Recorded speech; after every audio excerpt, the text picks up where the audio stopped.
你冒着暴雨回家的时候，爸妈的脸色都有点难看。爸妈，你们怎么了？他们俩支支吾吾的。你是陈琳？你喝了2口水。没错，是我啊，你们的儿子。说完走回房间，而这时屋外雷电闪过，爸爸吞了个口水，看向妈妈。如果他是陈琳，那我们昨晚杀的又是谁？妈妈在发抖。要不通知执法者？你疯了吗？一旦他们介入，我们做的事儿也一定会暴露，绝对不行。下定决心后，他披上一件雨衣，我亲眼去乱葬岗验证一下，不管现在房里的是什么东西，他都绝对不可能是阿林。我亲眼看到他的尸体。另一头，陷入沉睡的你做了一个梦，意识来到一个硕大舞台，这里灯光昏暗，而你每走一步都有追光跟着。谁在看我？突然，舞台上的一面电子屏突然亮起，观众期待值29%，屏幕左下角还有几个小字，请不要让观众期待值低于20%，否则剧院将不保证演员的人身安全。观众哪来的观众？灯光亮起，只见舞台上成千上百的椅子往远处蔓延，前方那些看得到的观众是一个个笼罩在阴影中的人形生物，而远处更多的是光照不到的观众。你想从舞台逃走，可周围都是空气墙，这舞台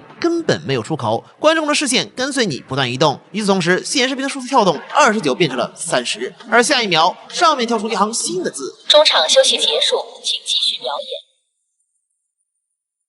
喂，醒醒啊！你刚才睡着了吗？陈琳睁开眼睛时，面前是个骑3轮车的少年。想起来了，这个人叫赵乙，是和你一起长大的儿时玩伴，不过天生善妒，关系一般般。他挑眉，想不到能够在这里看到大学霸发呆呀！你这是要去参加执法者考试对吧？你点点头，文试过了，还有武试。哦，那祝你考运长龙。说完，一个加速溅起一大片水花，正好波及到你。拜拜喽，大学霸。他走后，你抖了抖裤管，可忽然在脚边的水面上看到一行字：观众期待值27%。不会吧？这什么情况？我是不是该去看看医生了？镜头一切，精神科内，林医生眉头一挑，你说你做了个梦，然后还有很多观众。抱歉，解梦不在我的业务范围内。你也摇头，不知道是不是我的错觉，他们好像能够影响我周围的东西，影响现实，怎么可能？林医生端起茶想喝一口，可下一秒脸色一变，茶杯里的普洱居然变成了鲜血。沉默许久，他缓缓开口：这种情况持续多久了？1天。从我意识清楚开始，只有1天。脑海中突然浮现出昨晚回家前的场景，好像我是从乱葬岗爬出来的嘛，然后踉踉跄跄回了家。林医生推了下眼镜，那我换个问法，昨晚你遇见过灰界交汇吗？这个我当然知道，人类文明一直在稳步发展，但自从某天赤色流星划过天际后，人类再也无法制造一枚火箭、一颗核弹、一架飞机。近代科学堆砌而上的文明金字塔轰然坍塌，而灾难远不止此，一个个未知的诡异灰色世界和现实世界发生重叠，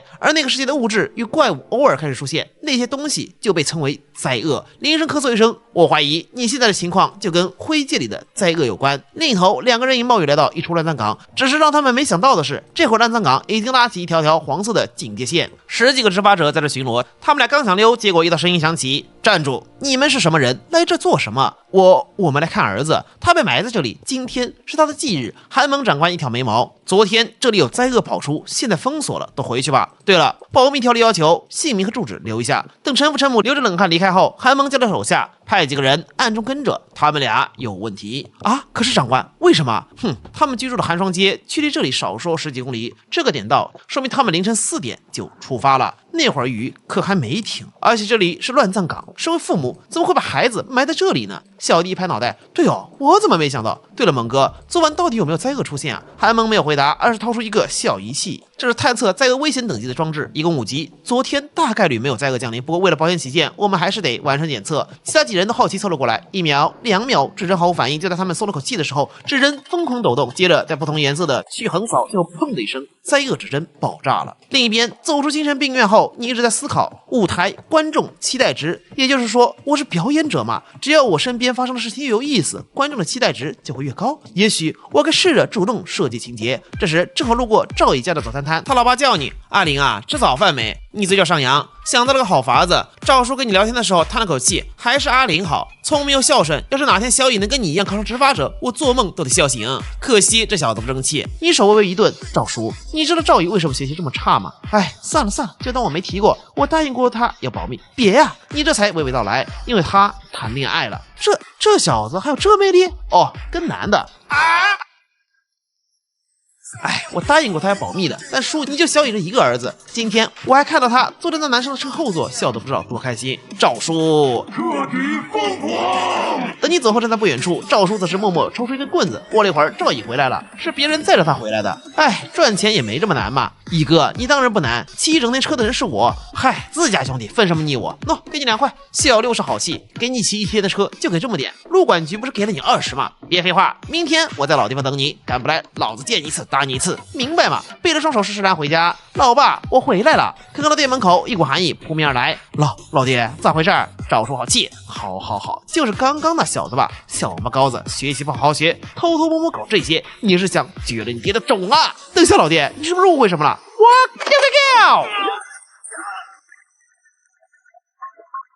舒服了，现在矛盾是对了，但出场人物还不够。你想一想，把小六给喊了过来，今天被赵乙欺负了是吧？你想报复他吗？或者说想让他以后再也不敢欺负你吗？想，那好，你听着。另一头，赵乙被打得鼻青脸肿。老爹，我发誓，我赵乙只喜欢女人。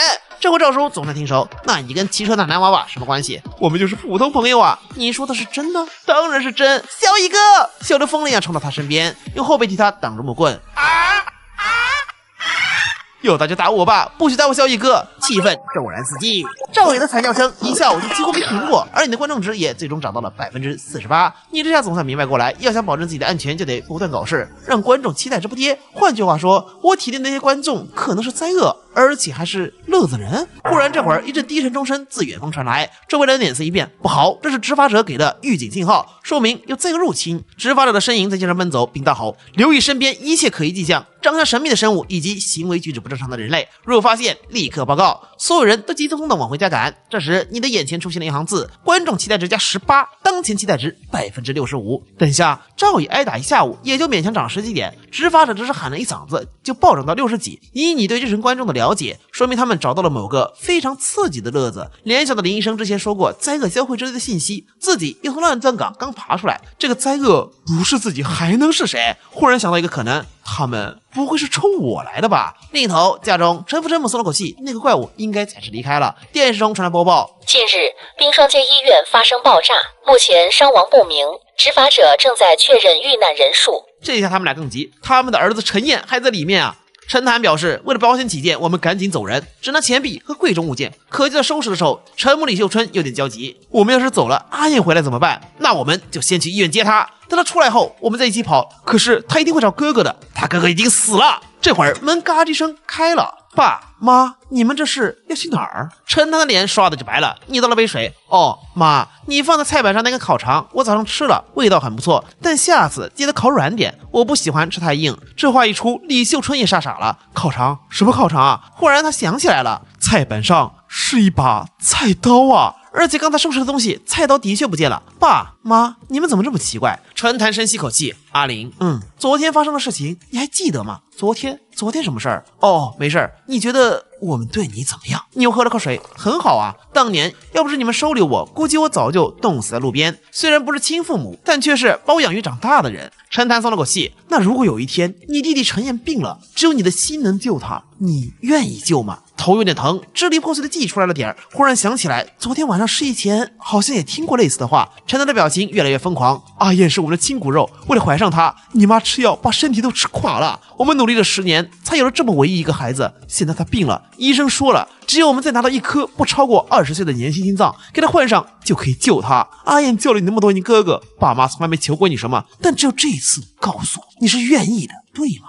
这一刻，昨天被埋藏在暴雨中的残缺记忆终于想起来了。父母利刃抛心乱葬岗，原来是你们杀了我。阿燕知道吗？李秀春道，他不知道，如果知道，他宁死都不会答应的。阿玲，你已经死了，不该在这里。不管占据你身体的是什么东西，我会让你……话刚说完，一柄利斧从背后高高举起，砰一下，雷鸣划过天穹。你感觉脖子有点不受控制，什么温热的东西流出来了，接着倒了下去。李秀春呆呆瘫在椅子上，就这么死了。灾厄呢？不知道。你说有没有可能他不是灾厄，而是上天又给了我们一次赎罪的机会？陈谭叹口气，如果是的话，那我们真该下地狱了。接着他掏出一把尖刀，你要干嘛？剖开他的心脏，看看心还在不在。至少我要知道，我究竟是杀了一只怪物，还是杀了上天给的救赎。可下一秒脸色刷白，几分钟后站起身，怎么样？空的，他没有心脏。哎，把阿燕那件戏服拿来吧，不管它是什么，这都是阿玲的皮囊，没管过下葬，至少要穿件体面衣服。忽然房门敲响，执法者问话，立刻开门。陈谭流着冷汗开了门，半个身子探出去，结果对面塞过来一份文件，陈天通过了执法者考试，让他明天记得来报道。好，我一定转交。可等他回到屋内的时候，只看到李秀珍整个人缩在墙角，浑身抖个不停，指着厨房。只见一个朱红色的背影背对着二人，嘴里还在咀嚼着什么，那是刚才的斧子。一回头，爸妈，我好。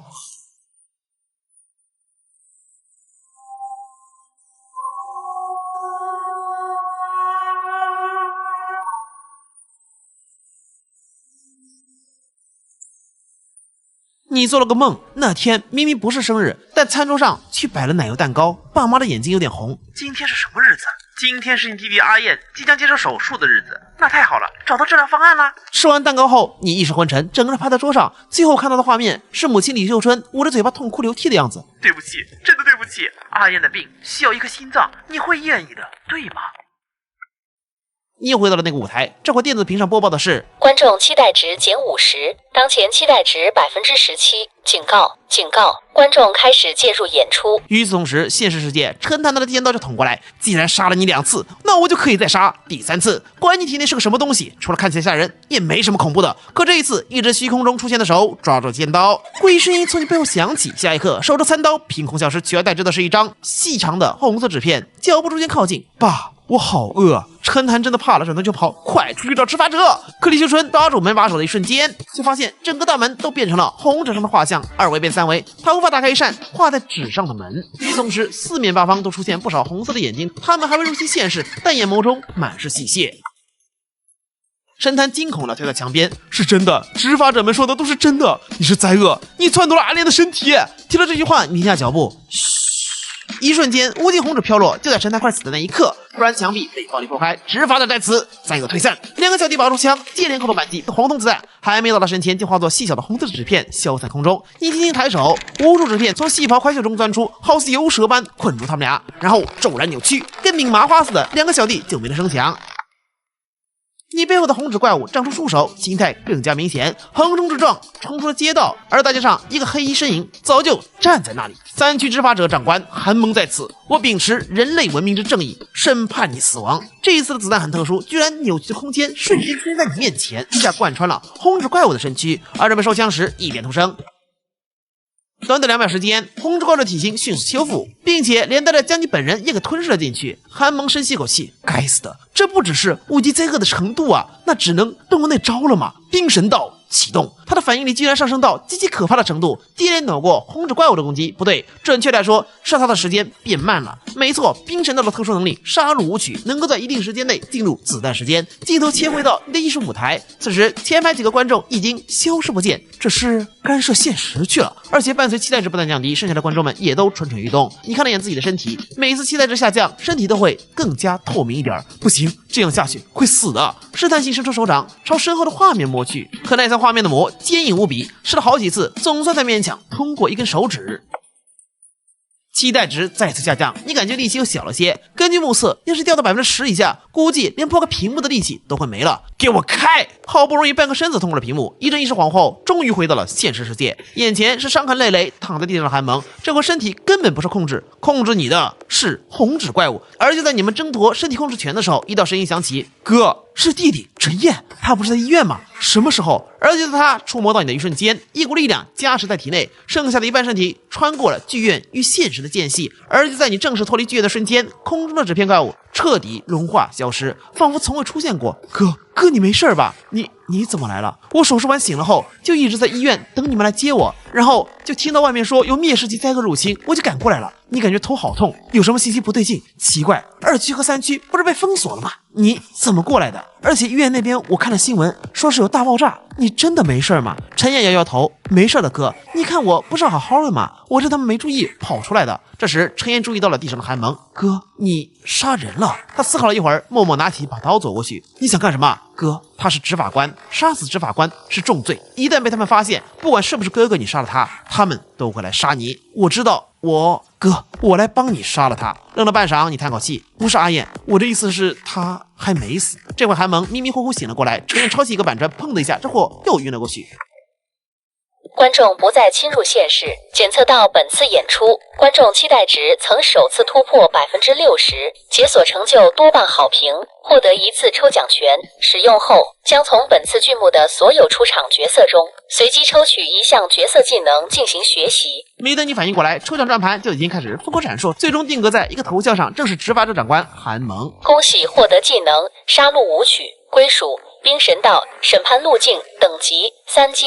你明白过来了，等于每次剧目结束，只要观众期待度足够高，就能获取曾经出现过的某人的能力吗？这有点意思啊。之后的事情处理是这样的：韩萌昏迷被送走，你父母因为受了过大的刺激，语言不清，被送到了精神医院。没有人会相信神经病的话。家中只留下了你和弟弟陈燕。晚上躺床上的时候，你一直在想一件事情：弟弟身体那么弱，究竟是怎么穿过他的封锁来到家这边的呢？而且从他身上传递过来的那股力量到底是什么？执法者们正在找的那个灭世级灾厄真的是我吗？与此同时，市区医院旁边的一个小巷子里，陈燕不知道什么时候到了这里，面色阴沉，仿佛自言自语：附身到我身上的话最好给我听话点，把力量好好借给我，任何敢对哥哥不利的人我都要杀掉。接下来的几天，你和弟弟陈燕看似回归了正常生活，你做饭他打下手，你的棉大衣破了他会帮忙补，你训练的时候他也会在一旁跟着练，一不小心摔倒了，哎呀好痛，你呵呵一笑，你伤刚好，不能这么练。晚上的时候啊，大家会挤在一张床上，难得的温馨生活让你感觉格外安心。虽然经历了这么可怕的事情，但是还好有弟弟陪在一起，日子就这么过去了1周。期间你查看了一下体内观众的情况，期待值也一直维持在23%左右。这天你在修墙上的大洞时，回头招呼道：阿燕，帮我递下锤子。好嘞哥，给你。这时正好有人走了过来，是一个穿着毛呢大衣的男人。他看了看墙上的大洞，再看了看你们，想开口说什么，但又闭上了嘴。这会儿陈英问道：你有事儿吗？请问陈林先生在吗？提了哥哥的名字，陈燕眼中闪过一丝警惕，打量几眼继续问道：你有事儿吗？他等了会儿，从口袋中取出一封信，对着屋内平静开口：我听说陈先生需要一位医生，所以我来了。你看到了他，走过来接过信封，看了眼名片，的确楚慕云医生，只不过这家伙怎么笑得那么奇怪？他笑了，你弟弟跟你好像啊，像吗？其实还好啦，毕竟我们不是亲生兄弟，不过嘛，在一起生活的时间久了，确实会越来越像。接下来的日子，楚慕云会定期上门，不过他话不多，你有时候会留他吃饭，3个人坐在桌上的时候还挺像那么回事儿。或许这就是平稳的日子吧。不过奇怪的是，他到来的时候，观众们的期待值蹭蹭往上涨，25、30、33，我明明没干什么呀，这些观众难道喜欢看帅哥？日子又过去1周，这天你生日的时候，前队友吴有东出现在家门口，请问陈宁在吗？我刚在街上看到名单公示了，你转正成正式执法者了。你笑了，那太好了，之前就通过了笔试，现在总算正式转正了。弟弟打量着他，哥，他是谁？哦，他叫吴有东，是之前跟我一起参加执法者考试的朋友。那给他分一块蛋糕吧。当然要分。说着向他招招手，有东，别站着了，坐下来一块吃吧。啊，哦，好。他表情一脸古怪，看了看你，又看了看自己身旁。陈林，我能问一个问题吗？从刚才开始你就在跟谁说话？你愣住了，风吹过，蛋糕上的烛光熄灭。等你反应过来的时候，脸色苍白如纸。我在和我弟弟说话。吴有东看向一旁空荡荡的座椅，你弟弟在哪儿？屋子里不就我们2个人吗？你看着什么人都没有的座位，瞪大眼睛。豆大的汗珠自额角滑落，不可能，怎么会只有我们2个人呢？我弟弟刚刚就在这里，之前他在门口堆雪人，今早的时候还在门口送我的棉大衣就是他补的。说着将大衣脱下，指着上面缝补的痕迹，你看这些就是阿燕补的，我根本不会缝衣服，还有墙上这些木板也全是他修好的。我们家还住着一个从极光城来的医生，他也见过阿燕，不信你可以问他。吴有东咽了口口水，似乎被吓到了。我知道了，我就是问一下，因为我看你刚才一直对着空气自言自语，挺吓人的。我没有对着空气自言自语，刚才我弟弟就坐在那儿，你进来的时候应该看到了，对吗？我真的没看到啊。陈林，你最近是不是撞上灾厄了？你愣在原地，脑子里回想起和弟弟的对话。所以你也和灾厄融合了？我不知道，我醒来的时候就已经站在那儿了。你也失去了一段记忆。但是灰阶交汇的地点不是在后山吗？你当时应该还在手术，为什么也会被波及到？我不知道，我就记得医生给我打了麻药，醒来的时候就……下一秒瞳孔收缩，不对，都不对。阿林，你没事吧？猛地抬头，后山，说着冲出门外。等他的身影消失在镜头镜头后，穿着毛呢大衣的楚慕云正好走到家门口，看你离去的方向，又看了看客厅里的吴有东，眉头皱起。你是谁？我是陈琳的朋友。眼眸眯起，你刚才跟他说了什么？我没说什么，就看他一个人自言自语很奇怪，就问他在跟谁说话。话还没说完，楚慕云脸色巨变。你知道你都做了什么吗？你知不知道这样一个在疯狂与正常之间维持微妙平衡的融合者是多么罕见的研究素材？你知不知道我为了不让他察觉出自己的异常，费了多大心思拍他演戏？你知不知道你有可能释放出一只怎样的怪物？吴有东被吓傻了。这时楚慕云的脸满是冰霜。就怪你自己凑巧闯了进来吧。什么？话还没说完，就看到他身上爆发出一股浓烈的黑色气息。不要啊！另外一头，你穿过无人的警戒线和一座座插着木牌的土堆。没错，这里就是一切的起点，也是埋葬真相的地方——乱葬岗。这时头灯欲裂，仿佛有两道截然不同的记忆在脑海中交汇。姓名陈燕，年龄15，编号398180。名为古道的男子看向身旁的医生，人对上了，没错。医生叹了口气，小年纪就得了这种病，手术什么时候开始？再等等，那边的心脏还没到位，万一没得手，这边就糊弄不过去了。现在黑市上心脏价格那么高，那对父母真的搞得到我们要去的心脏吗？搞了个屁，就是一家子穷鬼，把他们房子卖了都买不起。那他们哪来的心脏？嘿嘿，你不知道吗？他们要拿大儿子的心脏来救这个小儿子，真的假的？没必要吧？那对夫妻早年生不出孩子，就是街上捡了一个领养，可谁知道几年后竟然莫名其妙怀上了那个小儿子，一个从街上捡来的野小孩和一个好不容易生出来的亲儿子，你说选哪个？听到这里，陈燕猛地挣扎起来。你们说那个心脏是谁的？你哥啊？怎么爸妈没告诉你吗？以为就你们家这点钱，怎么可能给你找到合适心脏呢？两个医生将真正的陈燕按住，他手术台上待了很久，直到身边的医生推着他躺下才回过神，疯了一样开始挣扎。我不要做了，我不要做手术了，我不要我哥的心脏，你们放开我，我不要他的心脏。在剧烈的挣扎中，不知道他哪来的力气，竟硬生生挣脱了两个成年人的手劲儿，翻下了手术台，跌跌撞撞朝大门冲去。陈燕一下被推到在地，一个身影走了进来，手中还提着神秘的金属箱。心脏到手了，可以啊！那对夫妻看着都是怂货，没想到效率还挺高。陈燕呆呆坐在地上，我不要！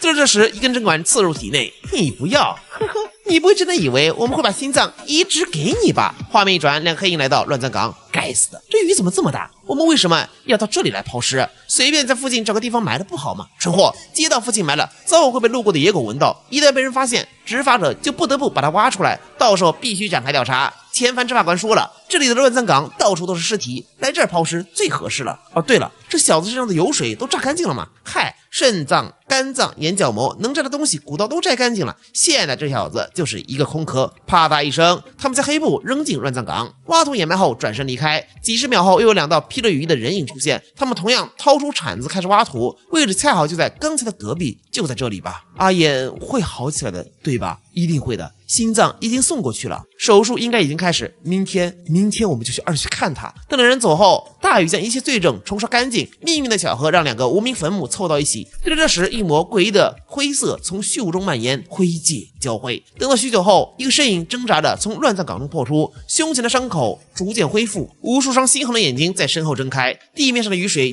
交汇成一行字符。现实中，你满眼泪水，双手疯了般的刨着泥沙。刚才的记忆全都是真的。弟弟已经死了吗？阿燕，不会是这样的，不可能，自始至终都只有我一个人。做饭的手势，补衣服的手势，修屋子的手势，就连过生日的时候也是。不要！这时，一只手突然抓住手腕，紧接着一件大红色的细袍披在你身上。哥，别挖了，我求求你，别挖下去了，好不好？阿燕，你还活着吗？你是活着的，对吗？我已经死了，哥。但你明明就在这里，我在这里是因为你的力量。我哪有这种力量？下一秒，陈燕的身影再度消失。是你们让我看见他，是你们让我习惯他。从一开始，你们就只是把我当做道具来欺骗我的感情，然后再亲手毁掉。你们等这一刻很久了，是吗？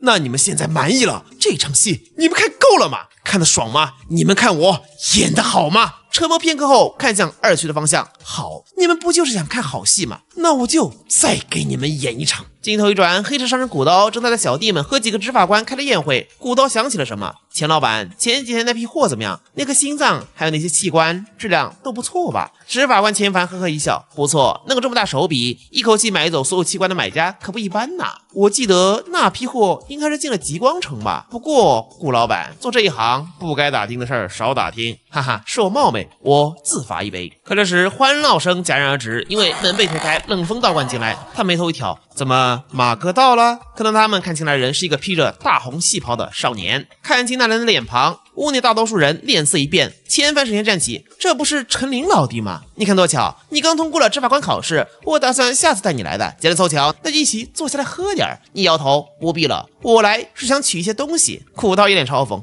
哟，我还以为谁啊？原来是陈大执法官，怎么穿成这副模样是要给哥几个表演节目？他穿成这样是要唱戏吗？唱哪一出啊？嘎嘎，来让他表演一个。钱凡眉头直皱，陈林，你丢了什么跟我说一声就行，我去给你找。可下一秒，你的手掌穿透古道胸膛，我丢了一颗心，还有我弟弟的命。古道难以置信，你是那小子的哥哥，你喜欢把别人掏心掏肺吗？今天我要把你挖个干干净净。手向身后一抬，把刀给我。与此同时，附近一个小混混腰间的匕首突然剧烈震颤起来，下一刻自动飞到了你手里。没错，体内的观众也正在配合你的演出，一刀穿胸。下一刻，心脏掏出，他虚空扒拉了两下，动作便缓缓停止。钱凡瞪大双眼，陈林，你疯了吗？身为执法者，毫无理由的肆意杀人，你是要受上戒的。可那些红衣缓缓转身，身后无数道眼睛睁开，只听一声轻响，宅内所有火光同时熄灭。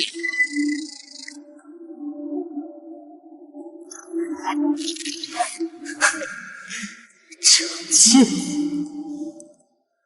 你们凭什么惩戒我？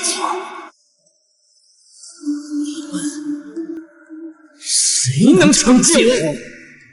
下一个瞬间，身影如同鬼魅，又是两下匕首的寒光划过，俩小混混倒在血泊中。与此同时，遥远的天上，两颗星辰接连亮起。镜头一切另一边，宅院数百米外，楚慕云看着天空，竟然引动了冰神道的注视嘛！想不到他真的是个天才，尤其是在杀人这方面。与此同时，旁边一阵黑雾涌动，一个黑袍男人走出。不只是冰神道，你没发现吗？巫神道的星辰也有反应了，但你不觉得奇怪吗？什么融合者怎么会引起神道注视呢？很快，黑袍男微微一笑，但他接下来有难了。为什么我嗅到了那个叫钱凡的执法官身上有祭器的气息？与此同时，宅院内开启了杀戮舞曲之后，随着你手起刀落，小混混们接连殒命。钱凡脸色阴沉，该死！再这样下去，不只是冰霜街要被彻底灭绝，我也保不住性命。咬牙从怀中掏出一只用黑布包裹的东西，逐渐解开后，一截断裂的指骨暴露在空气中。这只祭器是他2年半之前靠着贪污辛辛苦苦攒下的大半身家买下的，也是他从未动用过的底牌。低吼一声，给我抓住他！下一秒，将指骨刺入手掌，身形迅速消瘦。一同时，大地突然震颤起来，你只感觉眼前一花，一道宛若巨人肋骨的苍白刀刺从地底洞穿肩膀，还不等反应，第2根、第3根接连从地底冒出，很快你就被5根白骨囚笼锁死在原地。钱凡的身形缩水了大半圈，这就是献祭生命的代价。冷笑一声，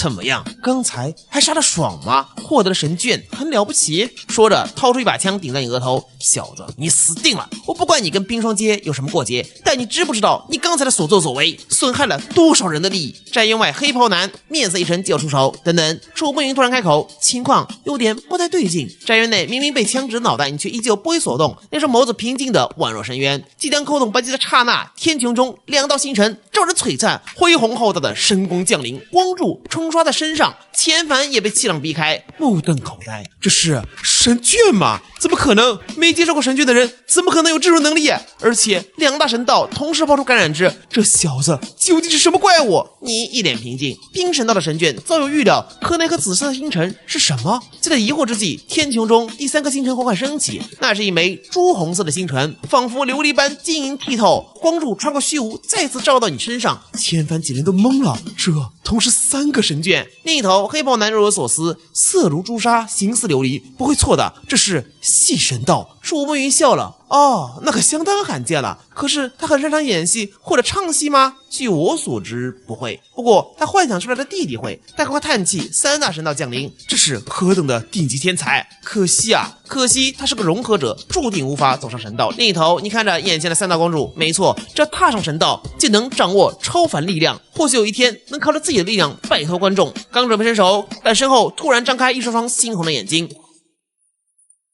剧院中，无数正在观看表演的观众们同时践踏着地板，沉闷的轰鸣好似雷声连绵不绝。他们的目光投向天空中的3颗星辰，他们在拒绝神道，他们在恐吓神道。很快，天空中3颗星辰居然剧烈颤抖起来，笼罩在身上的神灰崩碎，通神之路迅速远去。神道怕了，他们看到了你身后的怪物，没有人会主动邀请猛虎来家中做客，于是他们自断神道，退避锋芒。千帆愣了，这什么情况？神眷还能收回的？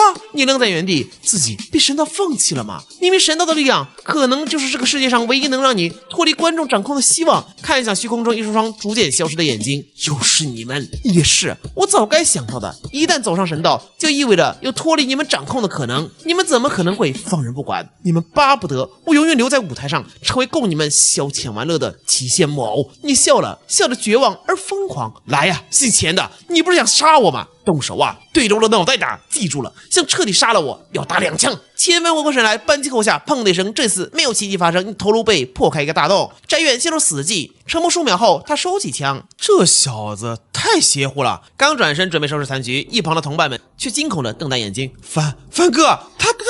此时你的身体诡异的挺直，脑袋上的大洞迅速愈合。姓钱的，我不是告诉你要打2枪吗？一枪杀不死我！其中一个执法者惊呼：怪物啊！开枪，快开枪啊！冲着我的另外半边脑袋打！来呀！这诡异一幕落在3人眼中，钱帆手都开始抖了。我知道了，是你就是那晚降临的灾厄。可下一秒刚想扣动扳机，手枪居然被凭空拧成了一团，只觉一股虚空气力撞在胸口，一下倒飞出去。剩余的2名执法者死死盯住眼前那片虚无，那里什么都没有。但在你眼中并非如此，那个熟悉的红衣少年缓缓转过身，眼中饱含热泪。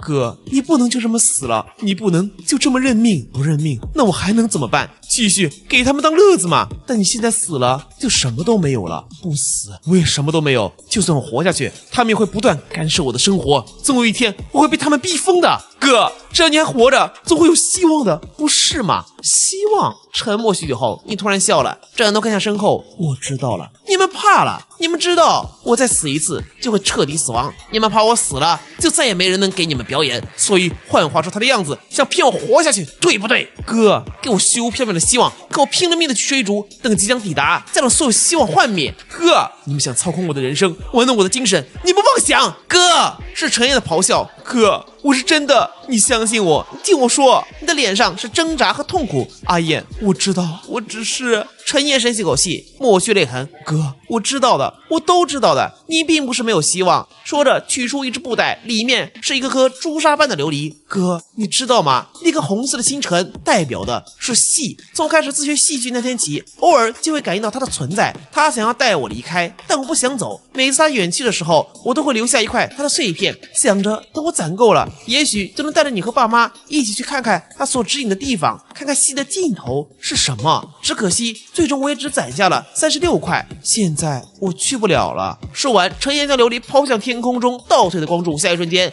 琉璃们纷纷散发光芒，在半空中汇聚成一道锦缎般的通道，追了上去。哥，你要活下去。戏神道的尽头究竟是什么？你替我去看看好不好？下一秒，2节通道在半空中碰撞，璀璨的光芒点亮天空，戏神道重连。天空中的朱砂星辰根本没想到自己的神道居然能被强行留下。他想起来了，当年他对着一个天才发出了无数次邀请，可每次都会被他斩断，留下一部分神灰在半空中颤动，似乎尝试着强行拽回。可神道的另一头连接着陈烨，即便身躯看起来瘦弱而单薄，但在戏道的天赋上如此强大超然，稳若泰山。他要将戏神道的起点定死在哥哥面前。神道背弃了陈琳，但陈烨没有。你要往何处去？风暴之中，要唱出那句我生在半空。哥哥，也要替我活下去。与此同时，烟尘陈燕的身形开始慢慢消散。阿燕，阿燕！另一头，楚慕云瞪大了双眼，他选择了陈琳，怎么可能？等等，不太对劲，那条细神道被扭曲了，被扭曲，那走上去会怎么样？楚慕云叹气，如果一条路被篡改了标识，那它最后的终点是在哪里？天堂或者地狱吗？不好，不能让他走上去。宅院内，陈燕是带着笑的，哥，这次我真的要走了。这条路和其他的细神道不太一样，它会让你的人生变得曲折和坎坷，但它也许能让你摆脱那些东西。阿燕，阿燕！不知哪里来的力气，硬是从骸骨囚笼里挣扎，就是血肉被骨片撕裂也要挣脱。10数秒后，等你挣脱开，跌跌撞撞跑到陈燕面前的时候，一伸手却只能轻飘飘的从虚无中穿过。阿燕，阿燕，你要去哪儿？陈燕的脸上浮现出少年独有的纯粹而温柔的笑容，回到我该在的地方，同时也会变成你神道的基石，身形淡化消失，最后从风中飘过来一个淡淡的声音，走上这条路，世界将属于哥哥。这时身后传来一个急促声音，陈琳，快停下，那条路不能走。可少年恍然未闻，穿着一袭大红袍，站在神道的起点，缓慢抬起右脚，然后踏在其上。光芒过后，你又回到了那个舞台。这会儿电子屏上开始不断播报起来，观众期待值+1，观众期待值+1。当前期待值77%，检测到失去演员连接，演出中断，观众期待值-50%。当前期待值27%，检索到观众期待值首次突破70%，解锁成就特别好评，你获得一次额外抽奖权。很快，抽奖轮盘开始疯狂闪烁，最终定格到楚慕云的头像上。恭喜获得技能密瞳、归属、一神道、血图路径等级一阶，第一剧本初始之章吴昕，主演陈琳，其他出演陈燕、韩萌、楚慕云、陈谭。中场休息结束，请继续表演。等你再睁开眼的时候，一道声音传来，你醒了。下一秒，一柄短刀抵住楚慕云的喉咙，他眉头一挑，看来那条神道确实对你的性格造成了影响。杀心这么重的吗？你明知道阿燕是假的，还假装没事住了那么多天，你的目的到底是什么？我是个医生，来3区当然是为了给你治病，如果我有恶意，你已经死了无数次了。对了，你有听说过黄昏社吗？简单来说，楚慕云来自一个叫做黄昏社的组织，他们的理念和这个时代有所冲突，目的是为了逆转时代，重启世界，将世界恢复到灰界降临之前。说完，递给你个盒子，等你想好了，随时来小方杂货铺找我。今天一整天，我都会在这里等你。回家路上，你打开盒子一看，里面竟然是一块 U 盘，这东西是该出现在这个世界的产物吗？没有电脑，这 U 盘该插哪里呢？鬼使神差，将 U 盘插入身下的雪地中，下一秒，一串深绿色编码自动浮现在雪地上，编号114-514，读取中，读取完成。下一秒，你出现在现代化的城市中，看着街上的行人，我这是穿越回来了？难道一切都是一场梦吗？就在这时，商店里的电视屏幕开始闪动。下面插播一条紧急新闻：今天上午9点，一枚赤色流星与地球擦肩而过。与此同时，全国各地爆发极小区域的地震，短短3分钟内，上百座建筑分别崩塌，其中包括京城大剧院，目前死亡人数超过2000人。京城大剧院，那不就是我穿越前工作的地方吗？想到这里，下意识化作一道残影冲进公交车。小伙子身手可以啊，我都没看清楚你怎么上来的，体育生吗？你眉头一皱，杀戮舞曲被自己带回来了。过了一会儿，公交车到站，你走到一栋高楼面前，看见楼房安然无事，你松了口气，还好爸妈没事儿。进入电梯，按下9楼，此时你只想再见到父母一面，可下一秒，电梯就像是断了线一样，急速向下坠去。编号114-514，时限已到，读取中断。